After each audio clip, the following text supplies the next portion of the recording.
हाय students, limits chapter मध्ये आपण 4 method बघितल्या लिमिट्स फाइंड आउट करण्याच्या. त्याच्यामध्ये direct method, factorization method, rationalization method आणि लिमिट्स ऑफ ट्रिग्नोमेट्रिक फंक्शन ह्या 4 मेथड आपण बघितलेल्या आहेत. आणि आता पुढची मेथड आपण स्टार्ट करतोय जी आहे सबस्टिट्यूशन मेथड. मग प्रश्न असा आहे की सबस्टिट्यूशन मेथड मध्ये नेमकं काय करायचं. तर बघा, लिमिट्स ऑफ ट्रिग्नोमेट्रिक फंक्शन मध्ये ट्रिग्नोमेट्रीचे स्टँडर्ड रिझल्ट वापरले आपण. For example, limit theta tends to 0 sine theta upon theta is equal to 1 where theta is in radians. काही स्टँडर्ड रिझल्ट वापरले आपण 11वीचे आणि त्या रिझल्टचा वापर करून आपण ट्रिग्नोमेट्रिक फंक्शनचं लिमिट फाइंड आउट केलं. पण काही काही एक्झाम्पल मध्ये काय होते, ते रिझल्ट वापरले जात नाहीये किंवा अप्लाय होत नाही तिथे. मग अशा वेळेस ट्रिग्नोमेट्रिक फंक्शनचं लिमिट कसं फाइंड आउट करायचं, तर त्यासाठी आपण पुढची मेथड बघतोय जी आहे सबस्टिट्यूशन मेथड. मग नेमकं ह्या मेथड मध्ये करायचं काय, तर बघा, सगळ्यात अगोदर मी तुम्हाला सांगितलेलं आहे कुठली मेथड अप्लाय करायची असेल तर ती कुठली आहे, डायरेक्ट मेथड आहे. समजा मी x इज इक्वल टू π/2 जर इथे टाकलं, ओके, तर कोसेक π/2 काय असतो, 1 असतो. वरती बघा 1 - 1 वर मला काय मिळाला, 0 मिळाला. ठीक आहे. समजा इथे x च्या ठिकाणी मी π/2 टाकला, हे काय x इज इक्वल टू काय टाकणार, π/2 टाकणार. समजा जर मी इथे π/2 टाकला तर π/2 - π/2 म्हणजे खाली पण काय आला, 0 आला. बघा आपला आन्सर काय येतंय, 0/0. 0/0 म्हणजे काय, डज नॉट एक्झिस्ट. किंवा आपण कशामध्ये गेलोय, इनडिटर्मिनेट फॉर्म मध्ये गेलोय. मग हे चालेल का आपल्याला, नाही. त्यासाठी आपण आता कुठली मेथड बघणार आहोत, सबस्टिट्यूशन मेथड. का, कारण मला नाही वाटत की कुठला फॉर्म्युला वगैरे आपण इथे अप्लाय करू शकतो. मग ऍक्च्युअली सबस्टिट्यूशन मेथड काय असते, put.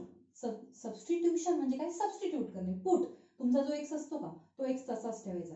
Which is equal to, तुमचं लिमिट जे दिलेलं असतं का ते पण तसंच ठेवायचं. Put x is equal to π/2 plus h, where this h is very small. हा h खूप स्मॉल असतो. ठीक आहे, हे लक्षात ठेवायचं की x is equal to π/2 plus something, काही पण घ्या. मी कोण घेतला इथे, h घेतला. ओके, आता काय करते बघा मी, ऍज आपलं लिमिट काय आहे रे, x टेंड्स टू π/2. सगळ्या एक्झाम्पलला एकच मेथड आहे, ह्याच वेळी जायचे आपल्याला. x tends to π/2. समजा जर मी इथे π/2 टाकला, हा π/2 आणि हा π/2 कॅन्सल झाला, म्हणजे याची व्हॅल्यू आपल्याला काय मिळाली, 0. म्हणून आपण काय म्हणू शकतो, h tends to 0. Okay, x tends to काय होता, π/2. इथे x इज इक्वल टू π/2 टाकला की याची व्हॅल्यू आपल्याला काय भेटते, 0. म्हणजे आपलं लिमिट पण काय झालेलं आहे, चेंज झालेलं आहे. मग काय लिहिणार आपण, therefore L is equal to limit. आता इथे x टेंड्स टू π/2 होता, आपलं लिमिट चेंज झालेलं आहे. सो आपण काय घेणार, h tends to 0. Okay, so काय भेटतंय बघा, कोसेक x च्या ठिकाणी काय टाकणार आपण, π/2 प्लस h पुट करणार. ठीक आहे, इथनं पुट केलं. मायनस कोण आहे, 1 होल अपॉन हा π/2 मी तसाच ठेवते. ओके, मायनस कोण टाकायचं आहे, x. x ची व्हॅल्यू काय आहे, π/2 प्लस h. आणि ह्या होल ब्रॅकेटचा काय आहे, square. Whole bracket square. Okay, which is equal to limit h tends to 0. काय करणार, इथे आपण अलाइड अँगल फॉर्म्युले पण वापरतो. त्याच्यामध्ये आपल्याला माहिती π/2 आणि 3π/2 ला रेशो काय होतो, चेंज होतो. आणि पाय आणि 2π ला रेशो चेंज होत नाही. ओके, सो ती कन्सेप्ट आपण वापरणार. π/2 आहे, सो रेशो काय होणार, चेंज. कोसेक करून काय भेटणार मग आपल्याला, सेक h. बरोबर, बघा π/2 ला रेशो चेंज होतो, कोसेकचा झाला सेक. हा h आपण इथनं घेतला. प्रश्न आहे पॉझिटिव्ह का निगेटिव्ह. सो कसा येणार, तर π/2 म्हणजे फर्स्ट क्वाड्रंट आणि त्याच्यामध्ये काहीतरी ऍड केलं म्हणजे सेकंड क्वाड्रंट. आणि सेकंड मध्ये कोसेक कसा आहे, पॉझिटिव्ह आहे. म्हणून ही व्हॅल्यू पण आपल्याला कशी मिळाली, पॉझिटिव्ह मिळाली. मायनस कोण आहे, 1 ऍज इट इज ठेवला. ओके, होल अपॉन हा π/2 मी तसाच ठेवते. या मायनस साईनने मी आतमध्ये मल्टिप्लाय केलं, मायनस π/2 मायनस h. आणि ब्रॅकेटचा काय आहे, स्क्वेअर. काय होतं इथे, डिनॉमिनेटरला बघा, π/2 गेट कॅन्सल. ह्या दोन टर्म्स काय झाल्यात, कॅन्सल झाल्यात. म्हणजे काय शिल्लक राहतंय, लिमिट h टेंड्स टू 0. वरती कोण राहिलाय, सेक h मायनस 1. आणि खाली कोण शिल्लक राहिलाय, मायनस h. आणि त्याचा काय आहे, स्क्वेअर आहे. ओके, मायनस h चा काय मिळाला, स्क्वेअर. आता प्रश्न पुन्हा आहे की इथे काय करणार. तर काय करणार इथे बघा, ही टर्म पण आपण रूट मध्ये लिहू शकतो, root of sec square h. आणि 1 पण रूट मध्ये लिहू शकतो. म्हणजे लिमिट्स फाइंड आउट करण्याची एक मेथड आहे जी आपण इथे अप्लाय करू शकतो. कुठली मेथड अप्लाय करणार आहे ते, रॅशनलायझेशन मेथड. सो काय लिहिणार आपण, limit h tends to 0 sec h minus 1 upon निगेटिव्हचा स्क्वेअर घेतल्यानंतर तो कसा होणार आहे, पॉझिटिव्ह होणार आहे. सो खाली काय मिळालं आपल्याला, h स्क्वेअर मिळाला. ओके, इनटू काय करणार, सेक h प्लस 1 नी मल्टिप्लाय पण करणार आणि सेक h प्लस 1 नी डिवाइड पण करणार. म्हणजे कुठली मेथड अप्लाय केली आपण इथे, रॅशनलायझेशन मेथड. सो काय भेटतंय आपल्याला, therefore L is equal to limit h tends to 0. Okay, वरती बघा sec h minus 1 sec h plus 1 म्हणजे कुठला फॉर्म्युला वापरणार a minus b a plus b. काय सांगतो तो formula a square minus b square. So what we get sec square h minus 1 वरती बघा a minus b a plus b वापरला. Okay, आणि खाली काय मिळते आपल्याला h square into second bracket मध्ये काय आहे sec h प्लस 1 ही टर्म आपल्याला मिळाली. ओके, आता काय करणार therefore L is equal to limit h tends to 0. माझ्या मते याच्यासाठी रिझल्ट आहे आपल्याकडे कुठला tan square h. Okay, whole upon h square into sec h plus 1. कुठला रिझल्ट वापरला मॅडम मी 1 plus tan square h is equal to काय आहे sec स्क्वेअर h आहे. सो हा 1 पलीकडे गेल्यामुळे मायनस झाला आणि म्हणून sec स्क्वेअर h मायनस 1 ची व्हॅल्यू काय मिळाली आपल्याला tan स्क्वेअर h मिळाली.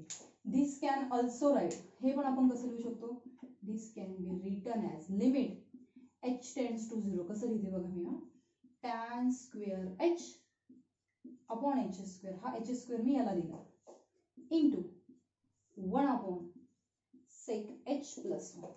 ठीक आहे, सेपरेट लिहिलं का कारण आपल्याकडे रिझल्ट आहे. therefore L is equal to दोघांना सेपरेट लिमिट देऊन टाकते. कुठला रिझल्ट आहे बरं मॅडम आपल्याकडे त्या अगोदर बघा tan square h upon h square. याला पण लिमिट देते म्हणजे लिमिट h टेंड्स टू 0 1 आणि खाली पण लिमिट देते limit h tends to 0 sec h plus 1. Okay, therefore L is equal to limit h tends to 0. tan चा पण स्क्वेअर आहे h चा पण स्क्वेअर आहे. सो आपण काय लिहू शकतो tan h अपॉन h ब्रॅकेटचा स्क्वेअर आणि त्या ब्रॅकेट मध्ये मी काय घेऊन टाकलं लिमिट घेऊन टाकलं. Okay, into limit h tends to 0 1 आणि डिनॉमिनेटरला आहे limit h tends to 0 sec h plus 1. आपल्याकडे रिझल्ट होता limit h tends to 0 tan h upon h is equal to फक्त व्हेरिएबल चेंज झालाय. जर असं असेल तर त्याची व्हॅल्यू काय असते 1 असते आणि म्हणून हा h स्क्वेअर मी इथे tan स्क्वेअरला दिला. Okay, therefore L is equal to याची व्हॅल्यू काय आली 1. त्याचा काय घेणार स्क्वेअर मोठा लिहिते थोडासा स्क्वेअर इंटू 1 मध्ये काही फरक पडेल का नाही अपॉन sec 0 h ची व्हॅल्यू काय टाकली 0 आणि प्लस कोण आहे 1. Okay, so L is equal to 1 चा स्क्वेअर म्हणजे पुन्हा काय भेटणार आहे 1 आणि sec 0 किती असतो 1 का कारण cos 0 पण किती असतो 1. सो ही व्हॅल्यू 1 आणि ही value 1 plus 1. So our answer is 1/2. So solution for this example is L is equal to 1/2. काय केलं आपण सबस्टिट्यूशन मेथड. काय सांगितलं होतं x is equal to π/2 plus something एखादा व्हेरिएबल घ्यायचा असतो की जो खूप छोटा असतो खूप स्मॉल असतो. ओके, कुठला व्हेरिएबल घेतला तरी चालेल. मी कुठला घेतलेला आहे h घेतलेला आहे. मग तुमच्या ओरिजिनल लिमिट वरून तुम्हाला h टेंड्स टू लिमिट काय 0च असते ते प्रत्येक ठिकाणी तुम्हाला मिळेल. ओके, सो ह्या वेळी जायचं आहे. ही आहे आपली सबस्टिट्यूशन मेथड. ओके, सो पुढचं एक्झाम्पल घेते मी.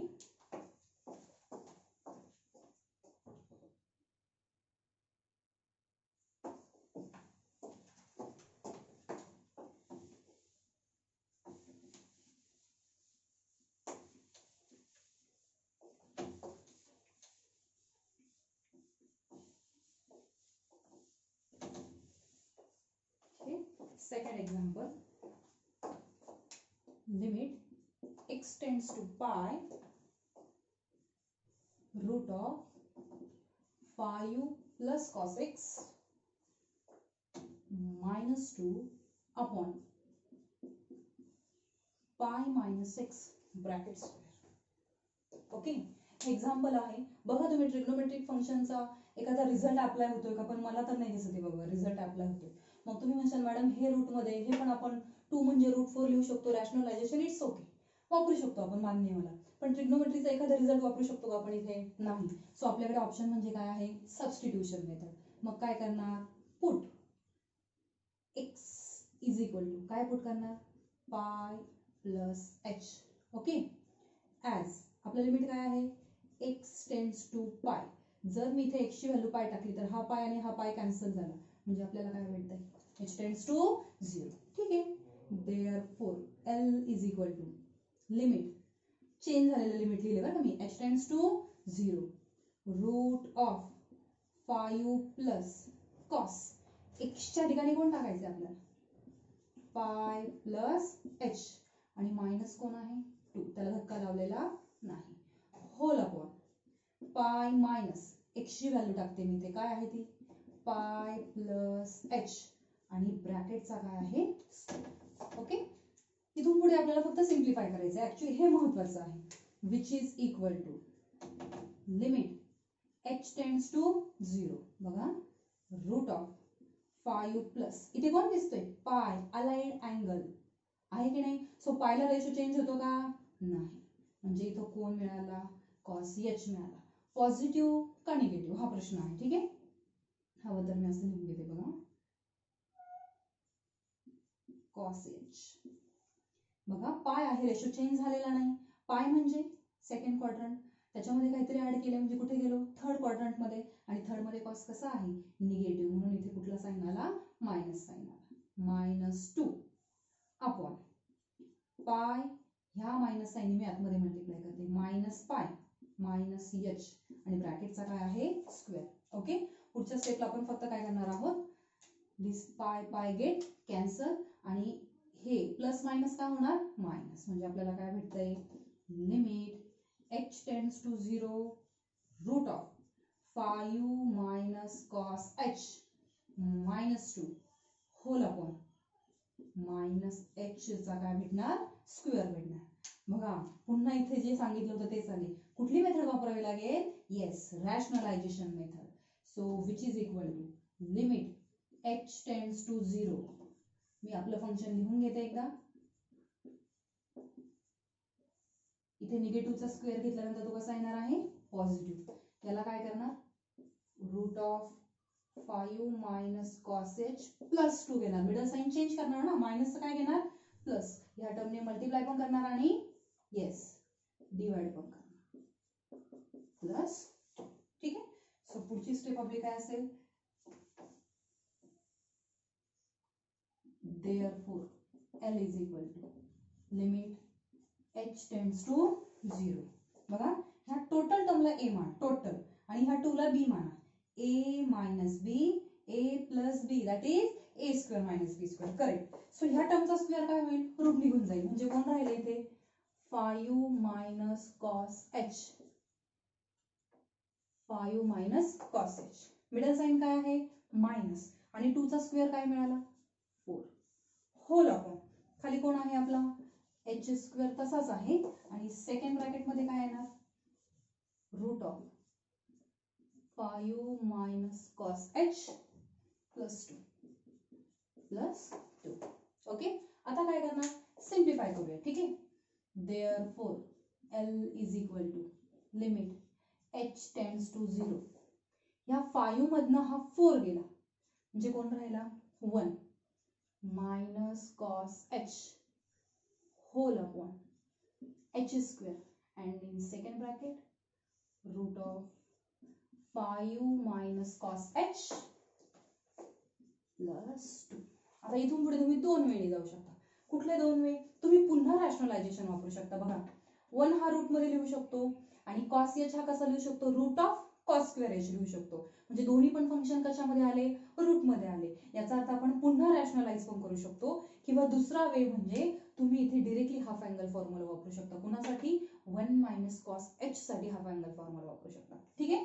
सो मी इथे रॅशनलायझेशन जाते, कारण मागच्या मेथड मध्ये मी डायरेक्टली फॉर्म्युला वापरलेला आहे. सो इथे मी रॅशनलायझेशन जाते.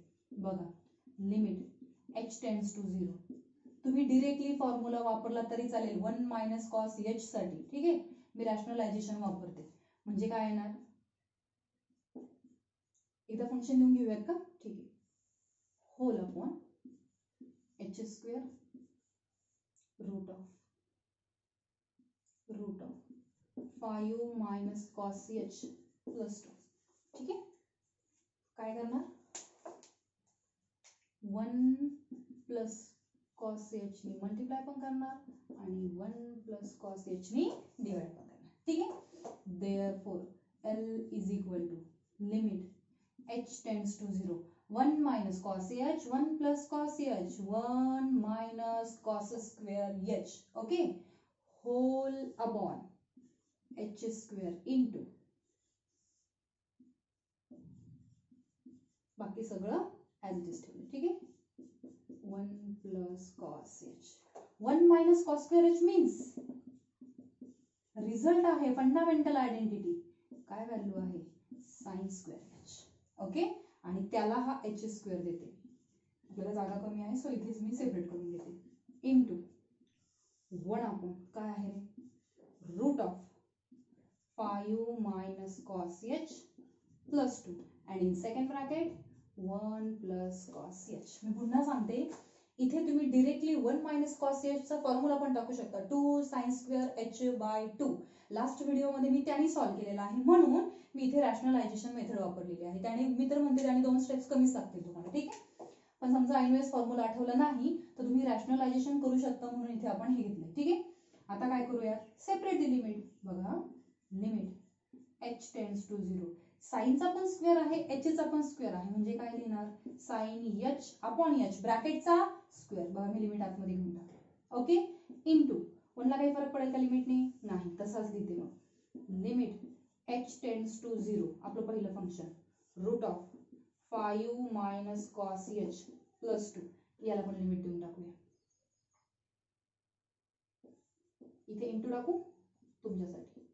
लिमिट h टेंड्स टू 0 काय आहे 1 plus cos h. ठीक आहे. आता लिमिट टाकून देऊया. Therefore L is equal to याची व्हॅल्यू काय 1, 1 चा काय घेतला स्क्वेअर, ओके, इनटू 1 अपॉन इथे रूट ऑफ 5 minus cos 0, कारण याची व्हॅल्यू काय टाकायची 0 प्लस कोण आहे 2.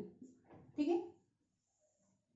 इनटू इथे देखील बघा 1 तसाच आणि याची व्हॅल्यू काय टाकली 0. ठीक आहे. म्हणजे काय मिळतंय आपल्याला therefore L is equal to हा 1 तर तसाच राहिला रूट ऑफ 5 minus 1, कारण cos 0 ची व्हॅल्यू काय आहे 1 प्लस कोण आहे 2, ब्रॅकेट टाकते into cos 0 1 1 plus 1 2 which is equal to 1 upon 5 minus 1 4, 4 चा रूट 2, 2 plus 2 4, 4 into 2 8. सो आपला आन्सर काय आलं L is equal to 1 upon 8 for this example. आपण फक्त काय केलं, सिम्पली अगोदर सबस्टिट्यूशन मेथड वापरली, मग इथे अलाइड अँगल फॉर्म्युला वापरावा लागला. पाय मुळे रेशो चेंज झाला नाही, साइन तुम्ही बघून घ्यायचे पॉझिटिव्ह आहे निगेटिव्ह आहे. आपलं कुठलं आलं निगेटिव्ह, डिनॉमिनेटरला पाय पाय गेट कॅन्सल. मग इथे आल्यानंतर आपल्याला लास्ट मेथड आठवली आपली रॅशनलायझेशन मेथड. सो मी रॅशनलायझेशन केलं. मग आपण इथे आलो, इथे आल्यानंतर तुम्ही रॅशनलायझेशनने पण जाऊ शकता किंवा 1 minus cos h चा डायरेक्टली हाफ अँगल फॉर्म्युला पण वापरू शकता. मी रॅशनलायझेशनने गेले, सो पुढे गेल्यानंतर सिम्प्लिफाय करत करत गेलो आणि आपल्याला आपला आन्सर मिळाला L is equal to 1 upon 8. Okay. So next example बघूया.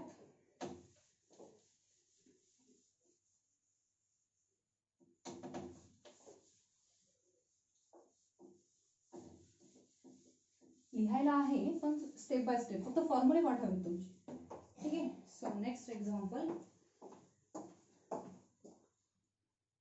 Limit x tends to pi by 6.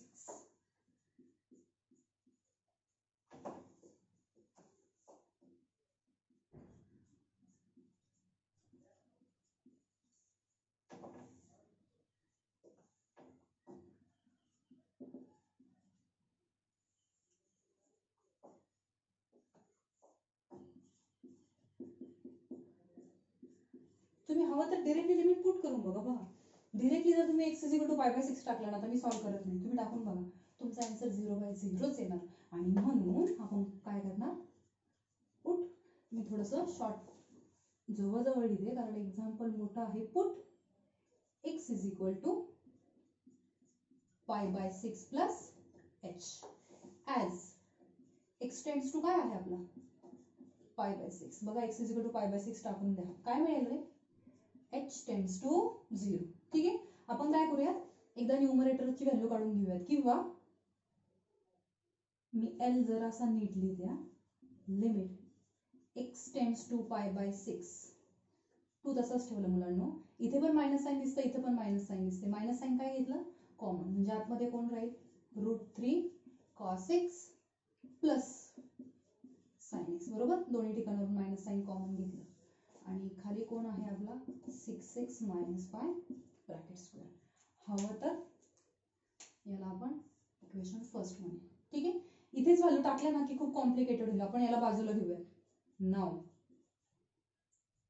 √3 cos x plus sign x. ठीक आहे, √3 cos x ची व्हॅल्यू काय टाकतोय आपण? पाय बाय 6 प्लस h. ठीक आहे, प्लस साइन x ची व्हॅल्यू पुन्हा काय टाकतोय? पाय बाय 6 प्लस h. ठीक आहे, आता काय करायचं? मी थोडंसं इकडे घेते. Cos of A plus B चा फॉर्म्युला येतो, sign of A plus B चा पण फॉर्म्युला आपल्याला येतो. ठीक आहे, मग अप्लाय करूया. काय मिळतंय? √3 इथे वापरते. Cos of A plus B काय भेटणार? Cos pi by 6 into cos H minus sine pi by 6 into sine H. इथे मिडलला प्लस असताना इथे आपल्याला काय भेटतं? मायनस. प्लस इथे sine of A plus B चा फॉर्म्युला वापरते. काय भेटेल? Sine pi by 6 into cos H plus cos pi by 6 into sine H. Sine H. ठीक आहे, विच इज इक्वल टू √3 तसाच. ठीक आहे, कॉस पाय बाय 6 म्हणजे 30. कॉस 30 किती आहे? √3/2. कॉस एच तसाच ठेवते. ठीक आहे, मायनस साइन 30 किती आहे? Half.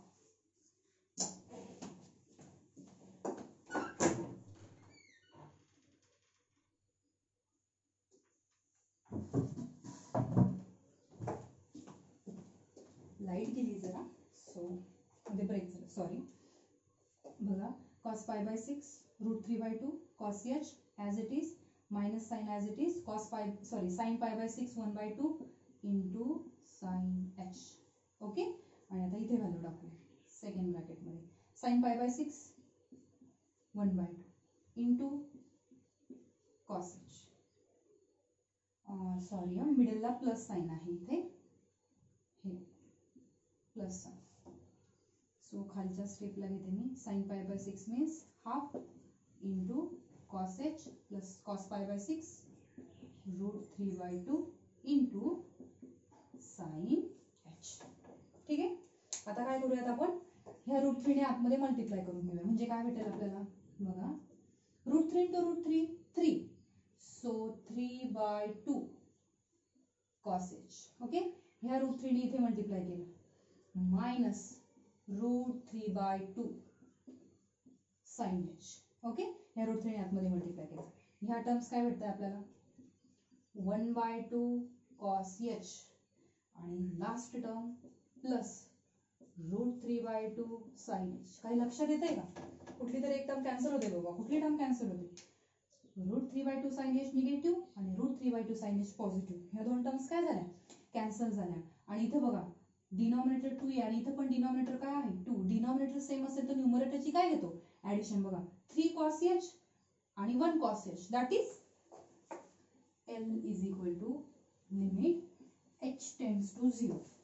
3 cos h plus 1 cos h that is 4 cos h. Okay, आणि अपॉनला कोण आहे? 2.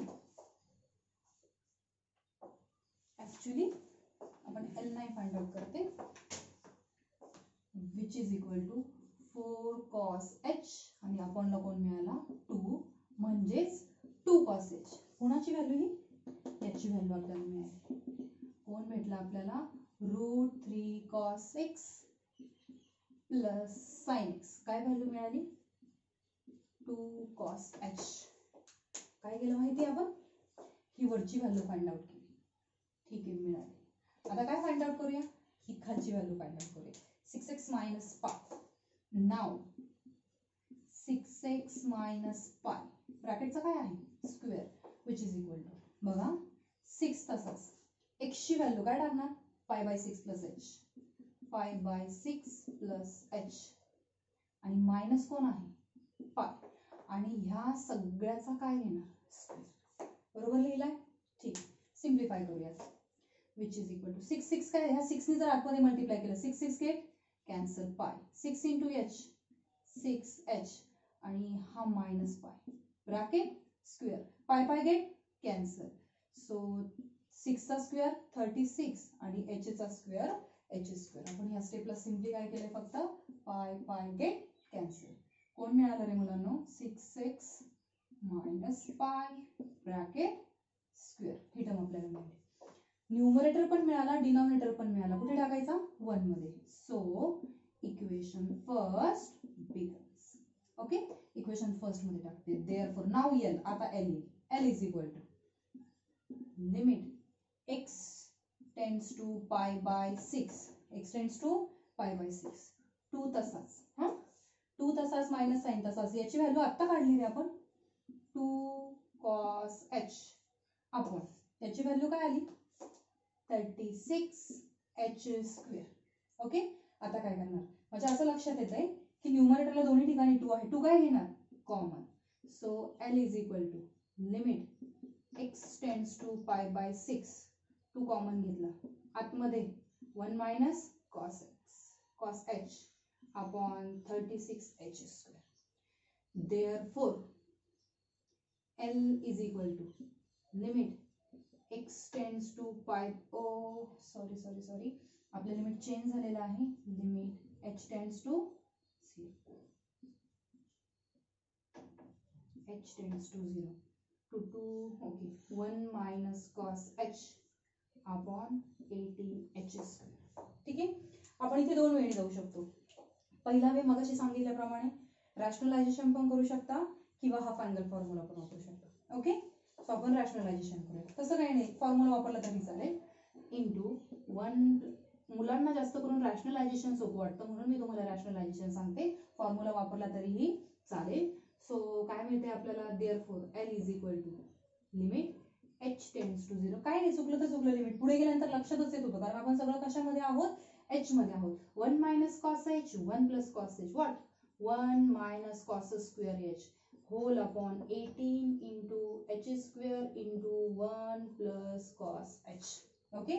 So formula for 1 minus cos square h काय आहे formula L is equal to limit h tends to 0 sin square h upon 18h square. मी तसाच ठेवला आणि ही व्हॅल्यू मी फक्त साइडला लिहिते इनटू काय आहे रे 1 upon 1 plus cos h. ठीक आहे. आता काय करणार लिमिट सेपरेट करूया. त्या अगोदर L is equal to 1 upon 18 constant आहे सो बाहेर घेतला. ठीक आहे. लिमिट h tends to 0 बघा ना साइनचा पण स्क्वेअर आहे h चा पण स्क्वेअर आहे. काय लिहिणार sin h upon h ब्रॅकेटचा स्क्वेअर. सो मी लिमिट पण ब्रॅकेट मध्ये घेतलं आणि याला पण लिमिट दिलं 1 upon लिमिट h tends to 0 1 plus cos h. ठीक आहे. Therefore L is equal to 1 upon 18 याची व्हॅल्यू काय आहे 1 त्याचा square into 1 upon 1 plus cos h च्या ठिकाणी काय टाकलं 0. Therefore L is equal to 1 upon 18 into 1 upon 1 plus cos 0 is 1. Therefore our answer is 1 upon 18 into 2. Therefore L is equal to 1 upon 36. बघा example खूप आहे म्हणजे लिहायला खूप सारं आहे पण सोपं आहे. सबस्टिट्यूशन केली इथे खूप कॉम्प्लिकेटेड झालं असतं म्हणून एकदा न्यूमरेटरची ही जी टर्म आहे का ही व्हॅल्यू काढून घेतली. डिनॉमिनेटर पण काढला त्याला इक्वेशन 1 म्हटलं पुन्हा त्याच्यामध्ये व्हॅल्यू टाकून दिल्या आणि सिम्प्लिफाय करत करत गेलो. Our answer is L is equal to 1 upon 36.